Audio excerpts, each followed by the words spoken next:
Hines backs up to the volleyball line and will now operate the offense. She's met by by Dorsey, and now she moves the ball to the right to Connolly. Connolly now to Tiffany Gary at the top of the perimeter. Now Freeman. Freeman on the left side of the floor in front of the Savannah State bench. She'll pull with the man in her face, and there it is. Jay in your face from Jessica Freeman. Perfect from beyond the arc now. She's got 8. And that's her first 2 in this contest. 11-9. North Carolina Central still in front. Now Connolly trying to beat the defense down the floor. Spin it to the lane. Cyclone Kira Connolly. One more time here in front of the Eagle faithful. Spins into the lane and drops it in off the glass. 13-9 North Carolina Central. Gary now back outside. Connolly for 3 on the way. Rims off the right side of the iron. Pulled down by Tia Clement. And back outside, here's Freeman. Open space. Hand down, man down. No man, not down for Jessica Freeman. That's 11. Coach Taylor joining us now. Tough loss against Savannah State today for the final home game here in Durham. Yeah, certainly the season, our home stint did not end the way we wanted it to. We just did not play Nccu basketball, and we kind of talked about that in our post game tonight. Points off turnovers given up, not getting back in transition, not being able to contain the ball up top, and we just felt like when Savannah State punched us, we did not punch back. Well, early in the game, you were able to go on a 10-4 run in the first half against Savannah State. What did you see in the team that was able to spark that run? Well, very early on in the game, we were able to finish shots from about 6 feet and in, whether they were layups or post touches. And so, but from that point, we were unable to do that. And our offensive rebounding a lot of times was so sporadic until we were not getting in position to be able to get easy putbacks. It did hurt us that Raquel Davis got in foul trouble with about 9 minutes to go in the first half because she was effective on the glass for us.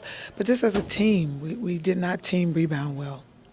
Well, offensively for North Carolina Central, a trio of players in double figures, Raquel Davis, Kira Connolly, and also Jessica Freeman. Tell us a bit about what they were able to contribute today. Well, we got shots that we wanted within the offense. It was just our finishing power throughout the game. Tonight, Kira was able to get to the basket, and Jessica was on at the 3-ball very early on. And like I said, Raquel was getting paint touches very early on, but her getting in foul trouble did put us in a tough situation on the interior. One of the big things that we look at in the game is points off the bench as well. We ended the night with 8 points. Savannah State had 18 off the bench. And in transition, we gave up about 42 points.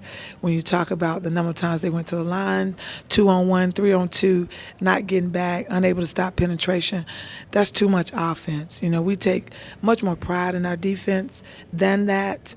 But we just did not do a solid job tonight for our NCCU family. Well, you close out the regular season on the road at Norfolk State. What are you going to be looking at while you're scouting this team, and what are you going to be working on for the team in practice? Well, first of all, we'll turn the page, and we will definitely get back to doing some of the things that we've been able to do. That's putting better ball pressure, one.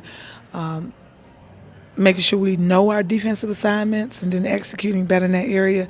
And then we have to finish better. You know, Tish Dixon got a lot of point-blank looks at that basket down in the post and just was unable to come up with the deuces for us. And we're excited that she's now getting position.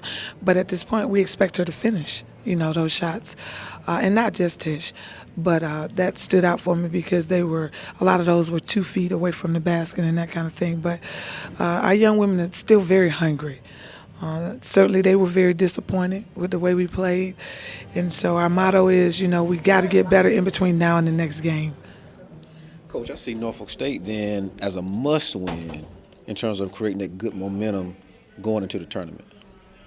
Honestly, every game for us is a must-win. And so, you know, our approach doesn't change, but we would like to take some momentum into the tournament, and it presents a great opportunity for us to do that. Kira Connolly joining us now. Tough loss against Savannah State for your final home game here in Durham. Yeah, it was a very tough loss. I think we left a lot of points out there, just easy buckets, easy layups, free throws, and that was just the game right there. Tell us a bit about your play personally out there on the floor when you're going up against this Savannah State team that was hassling you guys all over the floor defensively. I think we did very well executing. We got the looks that we wanted. We just weren't finishing. I personally missed a lot of layups, and I was able to get to the free throw line, and I split a lot of free throws. So I think that really messed us up as well. Looking around at the rest of the team, you had Raquel Davis able to put in 14 points, and Freeman, she was hot from beyond the arc early in the game. Tell us about how they played in this game. I mean, I think they played well. We all started really strong, and then Rocky got in foul trouble, and then Jess was out 4 minutes, so that really hurt us in the end. All right, well, on this Thursday, you're going to be going to Norfolk State to finish off the regular season. How do you feel going into that game? We just have to get better between now and Thursday. We just have to work on the things that we've been doing poorly in the last couple games, like stopping penetration and finishing easy shots. So, yeah, we just have to get better from here now.